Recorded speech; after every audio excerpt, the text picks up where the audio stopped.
Hey, you guys, it's your girl Aquila coming straight at you from Diva-Villege. My mind, my thoughts. I hope you guys got a chance today to watch my show, Youth Issues. This is part 2 to my youth series that ran last week. Hey, Ann, glad you could make it. So I know you got them I know you got them shares going on in. Hey, Pam, how are you? I'm going to see you next weekend. So hope you guys got a chance to watch Youth Issues. My guest again was, hey Lee, how are you? My guest on the show was, I'm here. Yes, it was a great show. Thank you, Ann. My guest on the show was Xavier Petway, Aja Green, Dior Harrison, and Geneva Cherise Harrison. Those were my guests. So if you remember last week, they talked about, hey Tim, how are you? Yes, Lisa, the diva is here in full effect.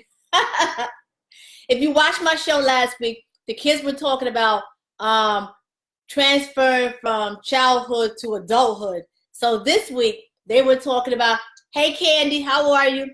The kids this week, what they were talking about were youth issues. We call them youth issues, but in reality, it's issues that everybody has. Again, I let them discuss exactly what they had to say first. And now I'm going to give you my point of view on it. Now, one of the things that I spoke to the kids about, and remember the guests that I spoke with, hey Dee Dee, how are you? The guests that I spoke with, they were from age 21 to 23. So they're still young, but they're not kids. So we talked about teen pregnancies and how they felt about teen pregnancy. I will say this right here. How are you? Hey Candy, how are you? Babe, Lisa said hi. He said, what's good, Lee? Now, we talked about teen pregnancies. Hey, Dee Dee, I'm good in yourself. So we talked about teen pregnancies. Now, one of the things that I never thought about until Geneva said it, she said, when you're talking about teen pregnancies, is it really considered or is it really an issue, depending upon where you are?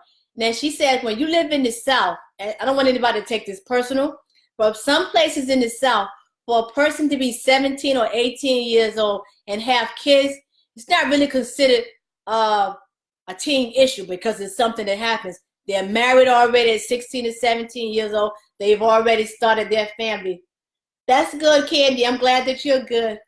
Hey, Jeremy, how are you? Teen pregnancies. I feel that a lot of time what happened in teen pregnancy, and remember my mind, my thoughts, so it's nothing against anyone. Sometimes I feel that when there's a household and there are a lot of kids in the household, and I feel that if you have that one child that is given the responsibility to take care of the other kids in the house, I think that that child would most likely want a child of their own. Why? Because they're going to want something to hold on to. Is it an issue? Yes. Because as a parent, you want your child to help you, but you don't want to put all of that responsibility on the child to the point that you make that child want to have a baby themselves. Kids are being like 14 and 15 years old and they're having babies, right? And the reason why it's an issue is because instead of the parents letting that child take responsibility for what they've done, hey Keisha, how are you? Some parents, what they'll do because they don't want anyone to know that their child had a baby at a young age, what they'll do is tell people that that's their child. They'll take responsibility for that child. They'll raise that child. Now, is it an issue? Yes, it is an issue. Why?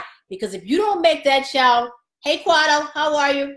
If you don't make that child responsible for what they did, that child is going to go out and get pregnant again. Or that little boy, he's going to go out and get someone else pregnant again. Hey, Deidre, how are you? Because they don't see the responsibility of what they did. So your child have a baby. You know this child is not ready for this child. But what you have to do is help this child. And you have to prepare them. If you take on the responsibility of that child is going to look at it as though, you know what? I didn't do anything. So I'm going to go out, continue on, and I'm going to have another baby. Is it an issue? Is it a problem? Yes, it is. Now, I'm not saying that kids should be out at 14 and 15 years old having babies. I'm not saying that. What I am saying to you is this. If they do make that mistake to get pregnant, Don't take responsibility of that child. Hey, Aquila, amazing. How are you? I'm glad that you're feeling amazing, G. Don't take that responsibility from that child, because if you let that child off that hook, they don't realize what they did. Now, if you have kids, you know that regardless of what age you are when you have it, it's a hard thing. It's nothing easy about having a child. But do not take that responsibility away from that child and allow that child to go out and do the same thing again. So, like I said, hey, Iris, how are you? I had my young guest on the show tonight, and I hope you guys got a chance to watch it. If you didn't, please go back and watch it. These kids are, I say kids because to me they are kids, because I've known them since they were babies. So to me, they will always be kids, but they are amazing with the responses that they came up with. Didi said, which I didn't even know this even happened, that as teens, they have pacts where they all decide to get pregnant so they can all have babies together and all this right here. Who does this? Why would you, as a parent, when you realize what's going on, when do you step in as a parent to straighten out this entire situation? A pack of young girls having babies, it's not a good thing. Why is it not a good thing? Because some of them may have strong, supportive parents that are going to help them, and they're going to go ahead, they're going to finish school. But then you have others who don't have that support. They don't have that backing. They're not going to help that child. Hey, Tina, how are you? They're not going to help that child. So what's going to happen? The mother is going to be non-educated, and so is the child. Because if the mother doesn't know anything, how do you expect that mother to teach that child? Is teen pregnancy an issue or a problem? Yes, it is. But it's only how you handle the situation. Hey, Trey, how are you? The next thing that the kids talked about is gangs. Why do kids join gangs? How are you, Tina? Now, Geneva says that if you a person and you can't fight, you usually get into a gang. Hey, Darren, how are you? So that you can have somebody to have your back, somebody that you know that's going to protect you, which is all true. But sometimes kids join gangs because it's more attractive to them than anything else that they're being taught. Now, I'm going to say this, and I don't want anybody to take it wrong. Church, I know a lot of people go to church, and there's nothing wrong with church. I was raised in church.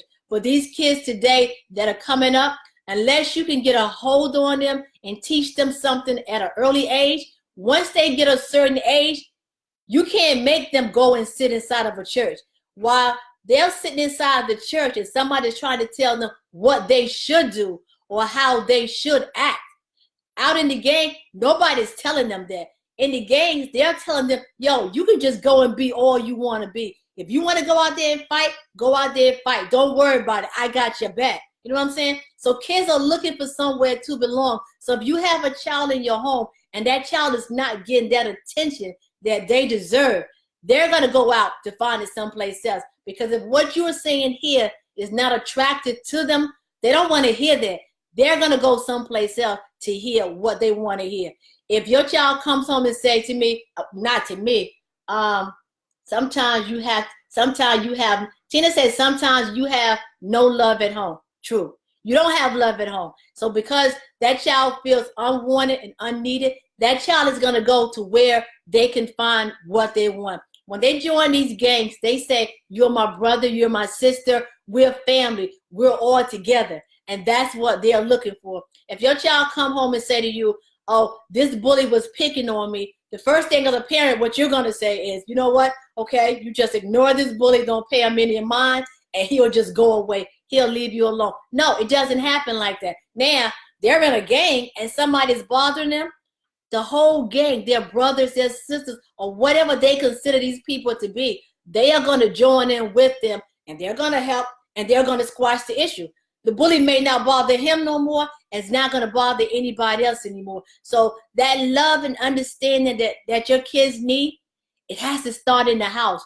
You have to have your kids so they know somebody cares. Hey, Corey, how are you? Somebody cares for me. There is somebody for me. I have somebody that have my back. My daughter has never been in any gangs or anything like that, but as a parent, what I always did was made sure that people knew who I was. People knew that she had someone to back her. I'm not a gang, I'm a little person. Even like with me and my family, when you see one, you see all of us. We're not a gang, but people know that we ride together. How you doing? Okay, Corey, how you doing? A gang doesn't have to be like what you see in the street. It doesn't have to be just a bunch of people just fighting and killing and doing whatever. A gang doesn't consist of that. Like I said, my family, you would consider my family a gang. It's a lot of us, and we all roll together. So like, you got a problem with one person, you got a problem with everybody. And like I said, everybody is looking for some place to belong. So the kids sort of educated me on that too, because people need protection. They need to feel that somebody cares. They need to feel that they are not out there by themselves. We talked about going to school and everything. Is school an important thing? Yes. You have to get through those first 12 years of school. After that, what you do is gonna be on you. But it's your parents' responsibility to get these kids through those first 12 years of school. College I asked them the question, is it a choice or is it something that's needed? And they all said to me that it's a choice. And they said the reason why they feel going to college is a choice and it's not mandatory is because a lot of things that you want, first of all, you have to decide what you want to do in life.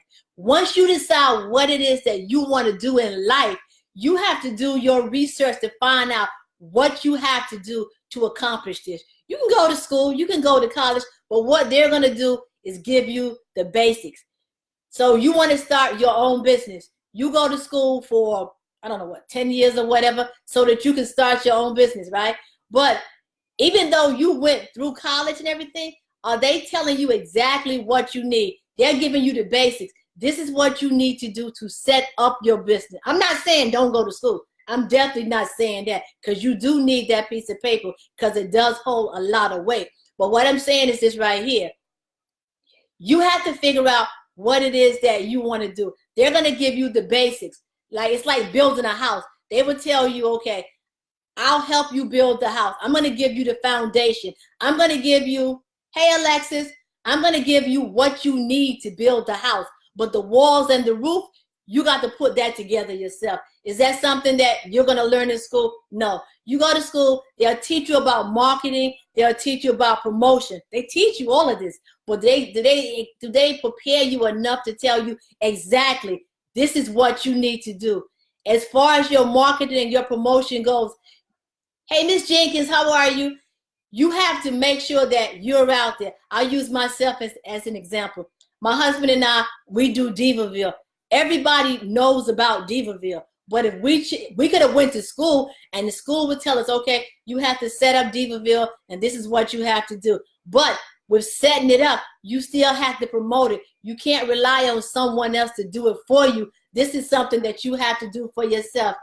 Hey, Yvette, how are you? So the kids were good with that. They said that they feel that going to college should be more of a choice. Then we talked about why you can't communicate with parents. And they were saying that some of the reasons why you can't communicate with parents because parents feel that they know more than what you know. So as a child, if you come to your parent to talk to them, the first thing they're going to say to you is, you know what? I've been here for a while. So you know what? Let me tell you what should be done. Instead of sitting down, listening, and let us figure it out together. Some kids feel that with adults, there is no communication. It's such a big gap that you can't, you can't communicate with the kids. My thing with that is you have to be a part of your child's life. Be interested in what they're doing. You have to find out what these young kids are doing out there in the street. So it's a different world. That's what than what our parents lived in. Corey, you were right. It's a different world, but at the same time, you have to be a part of it. When you were a kid, your parents knew everything that you were doing. These days, not all parents know what their kids are into. Now, it's going back to being in the streets and stuff like that. Your kid could be the worst kid out in the street because you don't know. But then when something happens to the kid gets killed, the kid gets shot, the kid is led. Hey, Nicole, how are you? the kid is laying up in the hospital or something, the first thing that you're going to say as a parent, oh, my child was such a good child. My child would never do this. My child would never do that. But how do you know that your child wouldn't do that if you don't really know your child? Your sister said hello, and she's listening tonight. Tell my sister I said thank you very much. Corey said, especially social media. Social media, I have to tell you this right here. When my daughter was little, I always said, anything that I do, like TV, anything that I watch on TV or whatever, I let my daughter watch it. Because the thing is this right here. If you don't allow them to watch stuff or experience stuff along with you so that you can explain it to them before they truly mess up themselves, you don't know what's going on. You don't know. Any type of movie and stuff, if I watched it, I let my daughter watch it. Hey, Janie, how are you? The reason why I let her watch it is because I didn't want my daughter to feel that she had to sneak out and do stuff, or she had to learn from someone that was her age that didn't know any more than what she did. So communication, I can't say it enough. Open lines of communications. Thank you, Corey. Open lines of communications is the best thing in this world. I was about to say that. You're right, Corey. You have to have those lines of communication. If your child comes to you to have a conversation, regardless of how uncomfortable that conversation sounds, you got to sit there and listen. And sometimes, how you doing, Janie? Sometimes with kids, they just want someone to listen to them. You don't always have to give your opinion or your point of view. They just want someone to listen to them. We also talked about being accepted. Do you have to be accepted in everything? No. Everybody's not going to like you. Everybody is not going to agree with you. Everybody is not going to care for you. But as long as you are secure with yourself, that's all that matters. You have to teach your child to be a strong person. You have to show them how to be a strong person. You have to show them how to have thick skin. Regardless of what's going on, you have to let them know it doesn't bother you. People are going to talk about you all the time. You know what I'm saying? I like to say they talked about Jesus Christ. The good thing about it, you don't have to die for their sins. So they're going to talk about you. So you have to have your child prepared and strong enough that even if they talk about him, it doesn't matter. I always told my daughter, it doesn't matter what people call you, but what you answer to. So if people are constantly calling you out of your name, don't sit there and cry, because that's not you. That's not your name. If your child feels bad enough where they can sit down and really be upset and cry about something that someone else is calling them, they are missing out on something. And sometimes, parent, it's not something that they're missing as much as something that we didn't teach them. You have to teach your child. Everybody's not going to like you. You're going to go to school. You're going to have some kids in your class that's going to like you. You're going to have some kids in your class that's not going to like you. You're going to have kids in the class that like what you wear to school. You're going to have kids in your class who don't like what you wear to school. But you have to let them know they have to stand firm in their own shoes. They can't let other people affect them or how they feel. Thanks, babe. One time, a good friend of mine said to me that we will, unless you are a twin, and even with twins, you are still born as an individual. You weren't born to blend, meaning you're not going to always agree with everybody. Everybody's not going to always agree with you. But have some security with yourself, meaning regardless of what they think about you, it's what you think about yourself that matters. Me, I always say, I don't care what people think about me or what they say about me. As long as when I lay down at night, I can sleep and I'm not worried. And trust me, I don't worry about a whole lot. That's the only thing that matters to me. Another thing that we talked about with the kids, and these is youth issues. Now that you're getting older, you're out on your own. Now you have to work. You have to pay bills. Now, the kids was like, wow, auntie. They was like, we were little. We remember going in, and our parents, they used to do everything for us. And it's like, now it's like, I just got my check. So, hey, Ashley, how are you? Should I get my nails done, or should I pay my rent? Excuse me, you guys. So it goes back to youth issues, because when you were younger, you were used to somebody doing something for you. And now you have to do stuff on your own. Asia even said to me, Asia said that when you were young and everybody made a decision together, so it didn't fall on you. Hey Ashley, how are you? And Didi said, instead of getting those nails done, you're gonna have to pay that rent. So Asia said now that she's an adult, when she makes a decision now, she has to stand by it. If she makes the wrong decision, she has to stew in that decision. If she makes the right decision, then there's an accomplishment. But at the same time, when you were a kid, your parents made all the decisions for you, whether it was right or wrong. It fell on them. You didn't have to worry about anything. But now that you were growing up, you have to pay bills. Before you were a young kid, you pick up your cell phone and you would talk on your cell phone all day long. Now, if you got minutes on that joint, you're not doing that. Why? Because now you got to pay it yourself. You making sure that all your bills and stuff is paid. When your parents would tell you, well, I don't have money because, well, you working. What do you mean you don't have any money? But now that the kids are getting older, it's a different situation there. A lot of the kids now are living out on their own. So they are responsible for themselves. Now, where they might want to go out and get a Michael Kors bag, now they thinking about now, should I get a Michael Kors bag or should I just get a bag with no name on it? You know what I'm saying? I've seen these bags because, like, living in New York, you see a lot of crazy things. So you go down to like the what do you call it? The wholesale district. And I'm looking at bags and stuff, and I'm like, this bag doesn't look right. But then I'm saying to myself, it's supposed to be Michael Kors, but I think it say XK instead of MK. So I'm saying to myself, okay, hey Sandy, how are you? So what it is this right here. When your parents is buying stuff for you, you want Michael Kors. But when you buying it yourself, you want a X Kors or anybody else, because now you realize the responsibility. I can't get this bag and I gotta pay rent. I can't get my nails done and pay my phone bill. Because before, that problem never even occurred to you. It was just like, you know what? I need this done, and that's just it. So as the kids get older, they're starting to realize now that it's more to it. I think it was Xavier. Well, you say, right, Ashley? I know you know, honey. I think it was, who was it? Oh, Xavier was the one that says it's the needs and the wants. And sometimes your needs outgrow your wants. But as you get older, you realize then, no, I can't do this now. I have to wait. Let my kids come watch this. You're funny, Ashley. You're funny. But the kids now are starting to realize that money don't grow on trees. You don't turn on the water faucet and water is just running out. It's not a situation like that. It is real out there. I like to say the struggle is real, and it's nothing is easy about it.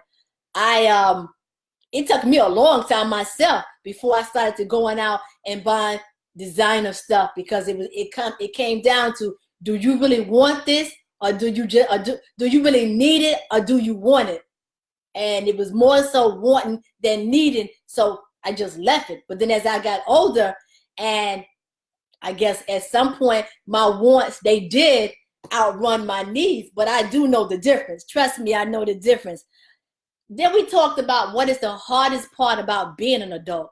And they were saying the hardest part about being an adult is being responsible for yourself, your time management. Like when you were a kid and you have to get up in the morning, your parents are going to wake you up to make sure that you're on time.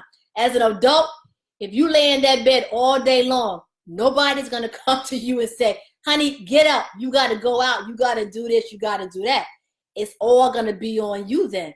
So I used to remember when my daughter was little, and I used to yell, Nisha, get up. You got to go to school. You got to go to school. You got to go to school. My daughter's older now. Hold on, you guys. Dior said, oh, no, don't let water run and don't be flicking on and off the lights. Hey, Sandy, how are you? So Didi says that when she was little, she was told, don't let the water run and don't be flicking on and off the lights, because every time you flick on and off the lights, it's 10 cents. You crazy, Didi. You are crazy. But you do realize now that as you get older, every time you hit that light switch, that your electric bill is higher. Because I mean, listen, this summer was really, really hot. And I wanted to keep my air conditioner off because it was like, okay, a want or a need. I wanted it and I needed the air conditioner to be on. But I knew that every time I turned that joint on, I knew exactly what was going on. Corey's laughing. He said, yes, very, very true.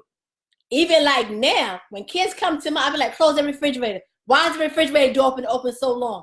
Because remember as a kid, you used to stand and hold the refrigerator door open and you looking like something is going to change. And you know that the same thing is still in the refrigerator. But now that you are older, you paying that bill yourself, you're telling them, close that refrigerator, turn off that light. When you go to bed, turn that TV off. You don't need that TV on all night long. It's funny, but now you think about it. When you were younger, you didn't think about that. It's like, you know, what's the big deal if I leave open the refrigerator or if I leave the lights and stuff on? Me, lights don't bother me, on or off, it doesn't bother me. But now it makes a big difference, you know, to everybody. So my last thing that I talked to the kids about was the best advice that they'd ever been given. So I hope you guys had a chance to watch that show because it's there. It's on everybody's page. It's on my page. It's on YouTube. It's everywhere. So please watch this show because it's talking about youth issues and how as they are getting older, it makes them appreciate more what they were being taught. One of the things that Asia said that her mother told her was, just be yourself. Again, everybody is not going to like you. You have to be who you are. One of the things that Xavier said, instead of taking advice that someone gave him, he wanted to give advice to somebody else. And everybody's pretty much saying, just be yourself. Let your child know that you're there for them because they're going to go through these issues. They're going to have hard times, but then it's up to us to set the record straight, to let them know, okay, well, you know what? Don't say to your child, this is what you should do. Try something like, maybe you should try it this way, or this is what I would do. I know that as a parent that we always want to be there to shield and to protect our kids, but we cannot prevent different things from happening to our kids. How do we know that? Because our parents try to protect us and shield us from a lot of things, but we still manage to get into different stuff too, because as kids, we still had issues too. I'm not saying that make your child feel bad about stuff they did. I'm saying, remember that you were a child also. Remember how you felt when you was transitioning between your youth issues, transitioning from between being a child and an adult. Remember how you felt when adults would come to you to speak to you or how they spoke to you. Remember how it made you feel. And now that you have your kids, you have your nieces, your nephew, your grandkids, make those kids feel the way that you wanted to feel when people were speaking to you. Teach them, educate them, help them to realize that they're going to make mistakes, but just let them know that you will be there for them. You will be there to help them to hopefully go the right way. That's the end of what I have to say tonight. I hope everybody got a chance to watch it. And if not, please go back and watch that show and listen to what the kids have to say. Because I still say that one of the biggest problems between adults and kids is that as adults, we do not listen enough to what our kids have to say. And I think that we should give our kids that respect to listen to what they have to say. Don't force your child to end up in teen pregnancies. Don't force your child to end up on drugs. Don't force your child to end up in jail. Don't force your child to be out in the street trying to learn from other kids that know less than what they do. Help your child. If you want to prevent them from making mistakes, help them so that they're not out there going the wrong way. Thank you, Ann, for saying it was a good show. Thank you, Miss Jink. You know what? I'm going to start calling you Maggie. I'm going to stop calling you Miss Jenkins. Miss Jenkins was my daughter's daycare teacher when she first started. And I've always called her Miss Jenkins, Miss Jenkins, Miss Jenkins. But I think now I can call her Maggie now. But again, just be there for your kids. Don't force your kids to have to go to somebody else to help them. Don't force your kids to have someone else to explain things to them. I forgot this right here. One of the other things that we did talk about, if you watched the show, was about sex. And it was, I think my question that I said to them is, do they think their parents should teach them about sex, or is it something that should be taught in school? And they said that they thought that the parents should teach them, but I think they thought that the teachers should remind them in school. Now, with that part, I had to beg or differ. And the reason why is because certain things, I think as a parent, you want that responsibility yourself. Now, this is just me. Remember, my mind, my thoughts. So this is just me.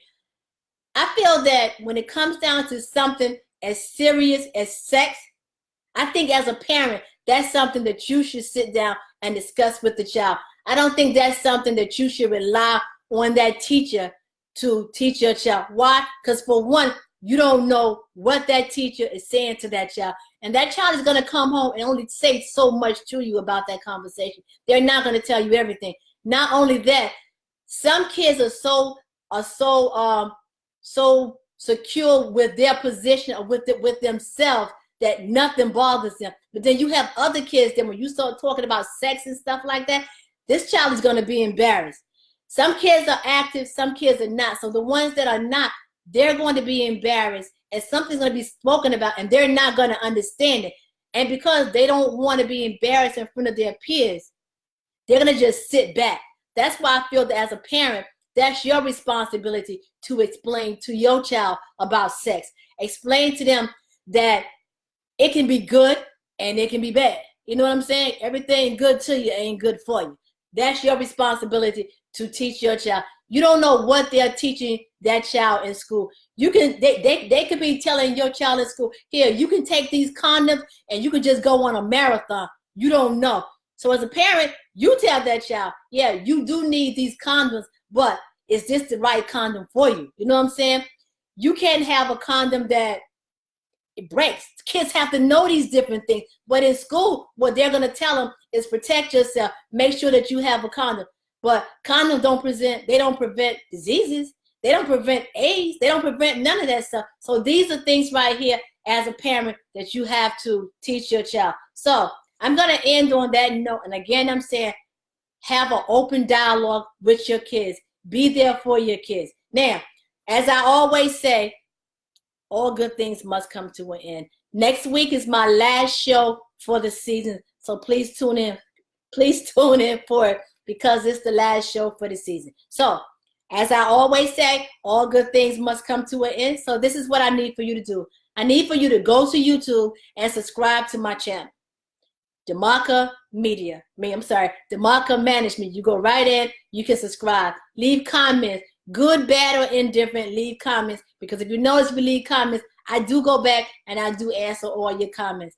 I have merchandise on Bandcamp, and that's also on my page at every place too. What you need to, sorry, Janie, it's the end of the season, so I have to regroup so I can come back with better shows and everything. You can go to Bandcamp and you can order merchandise. I still have my t-shirts there. I have the bags there. I have water bottles in there. Before I had the clear bottles in there, I just added the future bottles in there also. So you guys can go there, look at it. You can order stuff from there. Usually when you make an order within a week's time, your order is sent out. What else? Tune in every week to find out what's going on in my head. And if you have anything that you want me to discuss, just reach out to me and let me know, and I'll be more than happy to, discuss anything that you guys like for me to discuss. So thank you guys again. I appreciate you guys tuning in and listening to my show, Youth Issues. But if you haven't seen that show tonight, please go back and watch it. I would greatly appreciate it. Thank you guys, and you guys have a great night.